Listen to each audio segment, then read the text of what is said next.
Hello everyone. Last video में हमने question number 50 तक कवर किया था।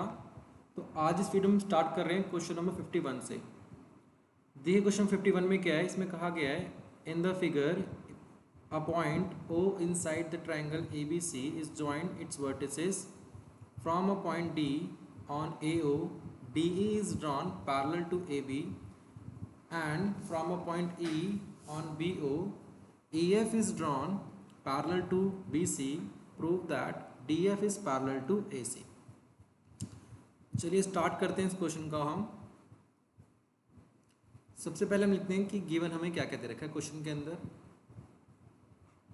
गिवन क्या है, जो DE है वो पैरेलल है किसके, AB के। DE पैरेलल है AB के, और जो EF है वो पैरेलल है BC के। तो EF is parallel to BC। To proof क्या करना है हमें, DF पैरेलल करना है AC के। ठीक है, प्रूफ देखिए ध्यान से। सबसे पहले हम एक ट्रायंगल कंसिडर कर रहे हैं, ट्रायंगल AOB। जब AOB ये ट्रायंगल कंसिडर कर रहे हैं, इस ट्रायंगल के अंदर जो जो DF है वो पैरेलल है किसके, AB के। ठीक है, DF यहाँ पे ये DF नहीं, यहाँ पे E है, F इधर है हमारा, ये DE है। तो लिखते हैं कि DE पैरेलल है किसके, AB के। ठीक, जब DE पैरेलल है AB के तो हम लिख सकते हैं OD अपॉन DA इक्वल होगा OE अपॉन EB के। ठीक है, ये होगा बाय बेसिक प्रोपोर्शनैलिटी थ्योरम। इसको हम मान लेते हैं इक्वेशन 1। नेक्स्ट देखिए, अब हम ट्रायंगल कंसिडर कर रहे हैं, ट्रायंगल BOC। तो ये जो हमारा नीचे वाला ट्रायंगल है, ट्रायंगल BOC, इस ट्रायंगल के अंदर EF पैरेलल है BC के। तो EF पैरेलल है किसके, BC के। ठीक है, तो जब EF पैरेलल है BC के तो OE अपॉन EB इक्वल होगा OF अपॉन FC के। और यहाँ भी क्या लिखेंगे, बाय बेसिक प्रोपोर्शनैलिटी थ्योरम। ठीक है, तो ये हो गया हमारा। इसको मान लेते हैं इक्वेशन 2। अब फ्रॉम इक्वेशन 1 और 2 हम ध्यान से देखें, फ्रॉम इक्वेशन 1 एंड 2 देखिए दोनों इक्वेशन में OE अपॉन EB सेम है, ये चीज़ देखिए ध्यान से, सेम है। तो OD upon DA, OD upon DA किसके इक्वल होगा, OF अपॉन FC के। ठीक, अब देखिए हम एक ट्रायंगल ले रहे हैं, in triangle AOC, triangle AOC ये ट्रायंगल ले रहे हैं हम। ठीक है, तो देखते हैं इसको हम। देखिए इस ट्रायंगल के अंदर OD upon DA O equal है OF अपॉन FC के।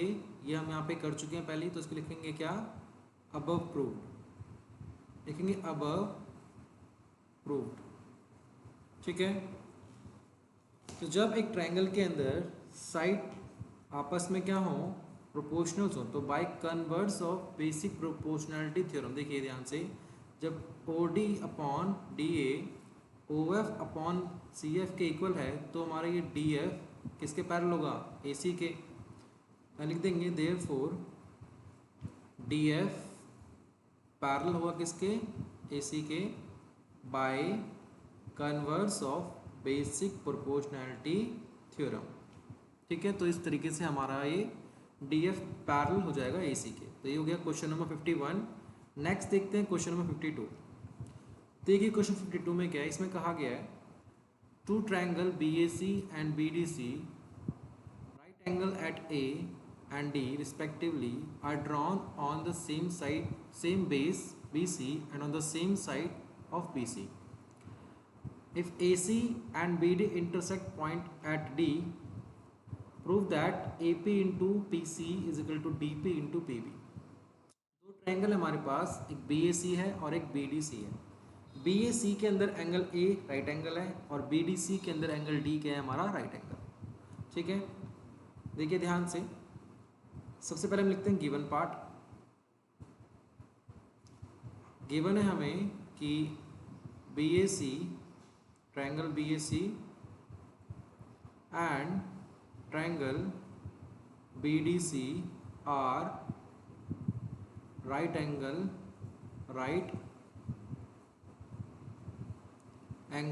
ट्रायंगल्स. ठीक है, ये राइट एंगल ट्रायंगल्स हैं. टू प्रूफ क्या करना है, ध्यान से समझिएगा. टू प्रूफ क्या करना है हमें, AP इंटू PC इक्वल करना है DP इंटू PB के. ठीक है, तो देखिए करते हैं इसको हम. ध्यान से समझिए क्वेश्चन को. देखिए BAC क्या है हमारा, एक राइट एंगल ट्रायंगल. तो BAC जो राइट एंगल ट्रायंगल है इसके अंदर एंगल BAC कितना होगा हमारा 90 डिग्री. और BDC के अंदर जो एंगल D है वो हमारा राइट एंगल है. तो BDC ये भी क्या होगा हमारा 90 डिग्री. तो हम लिख सकते हैं कि एंगल BAC इक्वल है एंगल BDC के 90 डिग्री ईच. अब ध्यान से देखिए, जो BAC है इसको हम BAP लिख सकते हैं. BAC को हम BAP लिख सकते हैं क्योंकि BAP भी एंगल A ही बन रहा है. और BDC को हम लिख सकते हैं, देखिए BDC इसको हम लिख सकते हैं CDP. ठीक है, क्योंकि CDP भी हमारा क्या है, वही एंगल बन रहा है, ये एंगल. ठीक है, और BDC भी क्या हमारा ये एंगल. तो ये भी क्या होगा हमारा इक्वल. BDC को हम CDP लिख सकते हैं और इसको हम मान लेते हैं इक्वेशन 1. ठीक है, अब देखिए मैं दो ट्रायंगल कंसिडर कर रहा हूँ. पहला मैं ट्रायंगल ले रहा हूँ, triangle APB and next triangle हम लेते हैं DPC. इन दोनों ट्रायंगल के अंदर APB के अंदर जो हमारा है BAP किसके इक्वल है, CDP के. ठीक है, हम यहाँ पे इसको कर बता चुके हैं इक्वेशन 1 में, तो लिख देते हैं फ्रॉम फर्स्ट. अगला देखिए ध्यान से, ये जो एंगल है हमारा ये और ये एंगल, ये दोनों क्या वर्टिकली अपोजिट एंगल. तो एंगल APB इक्वल है किसके, DPC के. रीजन लिखेंगे वर्टिकली अपोजिट एंगल्स. तो दो कोरस्पॉन्डिंग एंगल इक्वल हो गए, तो ट्रायंगल APB सिमिलर हो गया ट्रायंगल DPC के बाय एंगल रूल. ठीक है, आगे समझिए. जब ये दो ट्रायंगल हमारे सिमिलर हो गए तो हम ऐसे लिख सकते हैं कि AP अपॉन DP इक्वल है किसके इक्वल होगा. ध्यान से समझिएगा एकदम. अगर हम यहाँ से AP लिया तो यहाँ से क्या आएगा DP, और अगर यहाँ से हम PB लेंगे तो यहाँ से क्या आएगा PC. तो PB अपॉन PC. ठीक है, क्योंकि ये क्या है, ये कॉरस्पॉन्डिंग साइड्स. देखिए क्या होता है, corresponding sides of similar triangle are proportional. जो सिमिलर ट्रायंगल की कॉरस्पॉन्डिंग साइड्स होती हैं वो क्या होती हैं, प्रोपोर्शनल्स होती हैं. अगर हम यहाँ पे क्रॉस मल्टीप्लाई कर दें तो AP के साथ क्या मल्टीप्लाई होगा, AP इंटू क्या आएगा PC और DP इंटू PB. ठीक है, तो ये आ गया हमारा. तो यही हमें टू प्रूफ करना था ठीक है, देखिए ध्यान से, टू प्रूफ में हमने यही लिखा है। तो ये आ गया हमारा इसका आंसर। तो ये हो गया क्वेश्चन नंबर 52। नेक्स्ट देखते हैं क्वेश्चन नंबर 53।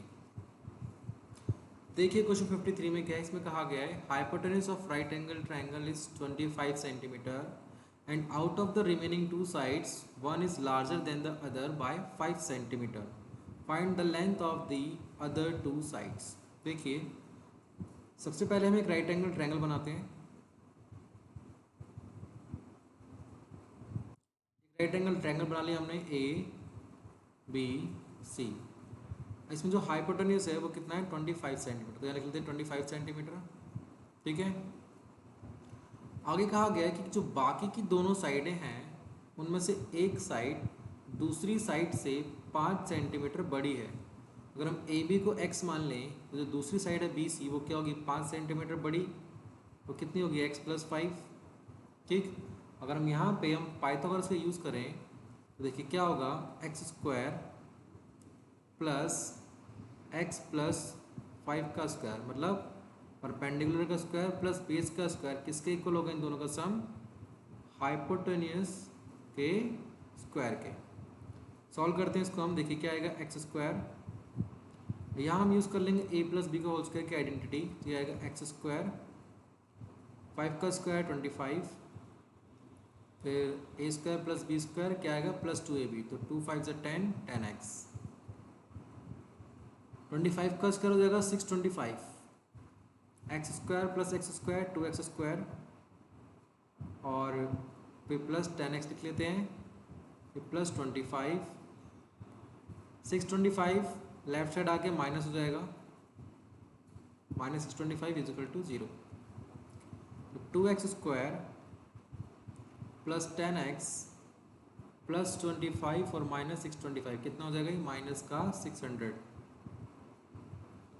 2 कॉमन ले लेंगे, हो जाएगा x² प्लस 5x माइनस 300 = 0। तो 2 राइट साइड जाके 0 हो जाएगा। तो इक्वेशन क्या बन गई हमारी, x² प्लस 5x माइनस 300 = 0। अब ये बन गई हमारी क्वाड्रेटिक इक्वेशन। इसका हम करेंगे मिडिल टर्म स्प्लिटिंग। अब देखिए मिडिल टर्म स्प्लिटिंग कैसे करते हैं। अब देखिए x² कोफिशिएंट क्या है 1 और कांस्टेंट टर्म क्या है 300, मल्टीप्लाई करेंगे तो क्या आएगा 300। अब ऐसे दो नंबर हमें सोचने हैं जिनको मल्टीप्लाई करने पे तो क्या आना चाहिए 300, और प्लस या माइनस करने पे क्या आना चाहिए 5। तो हम एक ले लेते हैं +20x और दूसरा -15 -300 = 0। अब देखिए यहाँ से जब x कॉमन लेंगे, ये आएगा x, यहाँ पे 20 -15 कॉमन लेंगे तो यहाँ से बचेगा x ब्रैकेट के अंदर, और ये आएगा +20। ठीक है, ये क्वाड्रेटिक इक्वेशन सॉल्व कर रहे हैं हम। सभी को मैंने स्टार्टिंग के चैप्टर में सिखाया है क्वाड्रेटिक इक्वेशन कैसे सॉल्व करते हैं। ठीक है, जिसने वीडियो नहीं देखी वो उसको देख सकते हैं, आपको क्लियर हो जाएगा कैसे कर रहे हैं हम इसको।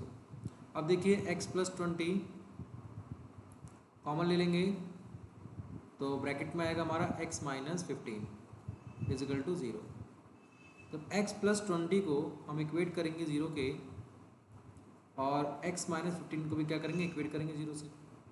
यहाँ से x की वैल्यू क्या आएगी, -20। ठीक है, तो x क्या लेंथ है, तो -20 तो हम लेंगे नहीं, रिजेक्ट हो जाएगा ये।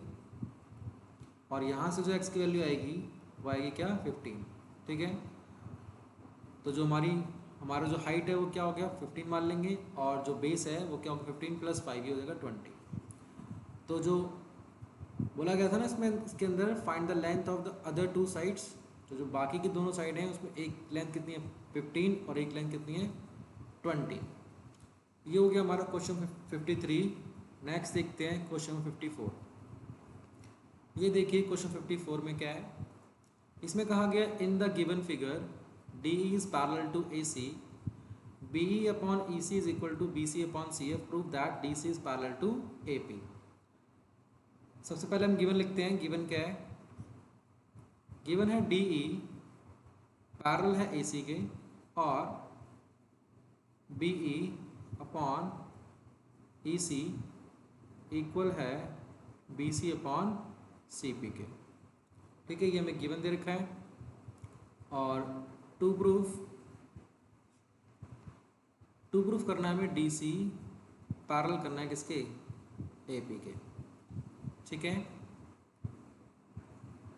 प्रूफ देखिए ध्यान से।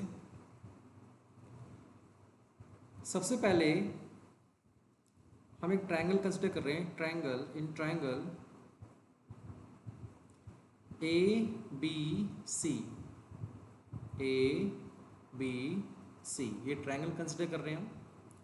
इस ट्रायंगल के अंदर जो डी ई है वो पैरेलल है किसके, ए सी के। जब ये डी ई पैरेलल है ए सी के तो बाय बेसिक प्रोपोर्शनलिटी थ्योरम क्या होगा, B D upon D A. लिखते हैं इसको, B D upon D A equal होगा B E upon E C के। ठीक है, तो लिखेंगे बाय बेसिक प्रोपोर्शनैलिटी थ्योरम। ठीक है, तो ये हो गया हमारा इक्वेशन 1। आगे देखिए, B E upon E C equal है B C upon C P के। ये हमें क्वेश्चन में गिवन है। ये देखिए ध्यान से, यहाँ पे हमें गिवन दे रखा है। तो ये हो गया हमारा एक गिवन है। तो ये इक्वेशन 2।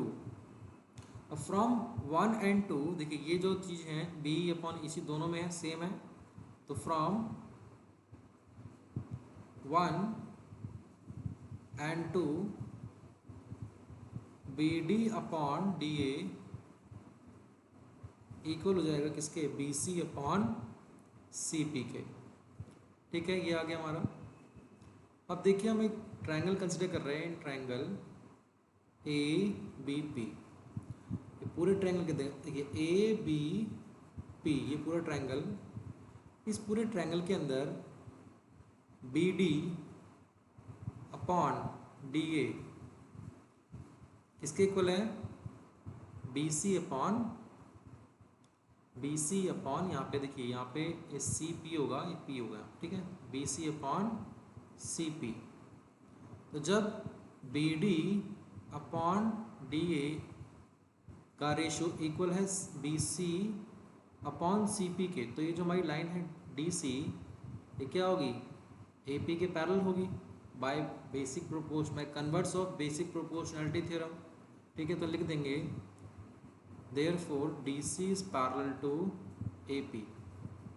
ठीक है, रीजन क्या आएगा, bye converse of basic proportionality theorem. ठीक है, हमने converse of basic proportionality theorem में ये पढ़ा है कि एक ट्रायंगल के अंदर अगर ये देखिए मैं ड्रॉ करके दिखाता हूँ। मान लीजिए एक ट्रायंगल के अंदर हमने एक लाइन ड्रॉ करी और ये लाइन क्या है, बाकी दोनों लाइन को दो डिस्टिंक्ट पॉइंट पे कट कर रही है, और कट करने के बाद जो इनका रेशियो आ रहा है वो इक्वल है। तो ये लाइन क्या होती है, इस लाइन के पैरेलल होती है। ठीक है, तो हमने उसका यूज़ करके डीसी पैरेलल दिखा दिया किसके, एपी के। तो ये हो गया हमारा क्वेश्चन नंबर 54। नेक्स्ट देखते हैं क्वेश्चन नंबर 55। देखिए क्वेश्चन 55 में क्या है, इसमें कहा गया है in a quadrilateral A B C D angle B is equal to 90 degree, AD square is equal to AB square plus BC square plus CD square. Prove that ACD is 90 degree. देखिए ये हमारा ACD, हमें ये angle 90 degree बनाना है। ठीक है, तो देखिए कैसे होगा क्वेश्चन ये। सबसे पहले तो हम एक ट्रायंगल लेते हैं, एक ट्रायंगल ABC। अब ट्रायंगल ए बी सी के अंदर एंगल बी क्या है हमारा, 90 डिग्री। ठीक है, तो हम यहाँ पे पाइथागोरस लगा सकते हैं। तो ध्यान से समझिए, अगर हम यहाँ पे पाइथागोरस लगाएंगे तो ए सी का स्क्वायर मतलब हाइपोटेन्यूज का स्क्वायर, बाकी जो दोनों साइड हैं ए बी स्क्वायर और बी सी स्क्वायर, इन दोनों के स्क्वायर के सम के इक्वल होगा। या लिखेंगे बाय पाइथागोरस थ्योरम। ठीक है, अब देखिए ये हो गया है, हमने इसको मान लिया इक्वेशन 1। अब क्वेश्चन में हमें ये चीज़ दे रखी है, ध्यान से देखिए पूरी चीज़ क्या दे रखा है, ए डी स्क्वायर इक्वल है किसके, A B square plus B C square plus C D square के। ठीक है, तो ए डी स्क्वायर, अब देखिए ध्यान से, ये जो A B square plus B C square है इसकी वैल्यू निकाली हमने यहाँ पे, A B square plus B C square की वैल्यू क्या है, ए सी स्क्वायर, तो यहाँ रख लेंगे हम ए सी स्क्वायर और ये सी डी स्क्वायर। ठीक है, अब ध्यान से समझिए, देखिए ए डी स्क्वायर, ये हमारे पास ए डी है, ये ए डी है, इस ए डी का स्क्वायर सी डी स्क्वायर, देखिए ये सी डी है, ये सी डी हमारे पास, सी डी का स्क्वायर और ए सी का स्क्वायर, ए सी का स्क्वायर। ठीक है, जब सी डी का स्क्वायर और ए सी का हम स्क्वायर कर रहे हैं और उनको ऐड कर रहे हैं तो किसके इक्वल आ रहा है, ए डी के, ए डी स्क्वायर के इक्वल आ रहा है। तो उसका मतलब क्या है, ए डी हमारा क्या होगा, हाइपोटेन्यूस। ठीक है, क्योंकि ये सेटिस्फाई कर रहा है पाइथागोरस को, तो लिखते हैं इट सेटिस्फाई पाइथागोरस। और पाइथागोरस कहाँ लगता है हमेशा, राइट एंगल ट्रायंगल में। तो इसका मतलब क्या है कि ये जो तीन साइडें हैं, जिस ट्रायंगल की ये तीन साइडें हैं, ये ट्रायंगल क्या होगा हमारा, राइट एंगल ट्रायंगल। और इसमें राइट एंगल कौन सा होगा, जो भी हमारी हाइपोटेन्यूस है, इसमें हाइपोटेन्यूस क्या है, ए डी, उसका अपोजिट एंगल क्या है हमारे पास, एंगल सी। तो एंगल सी क्या हो गया हमारा इसमें, राइट एंगल ट्रायंगल।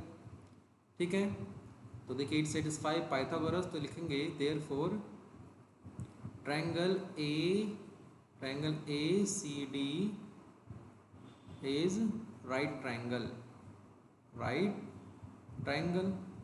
तो जब A C D right triangle बन गया तो लिख देंगे therefore angle A C D is 90 degree. ठीक है, तो इस तरीके से हम कर लेंगे।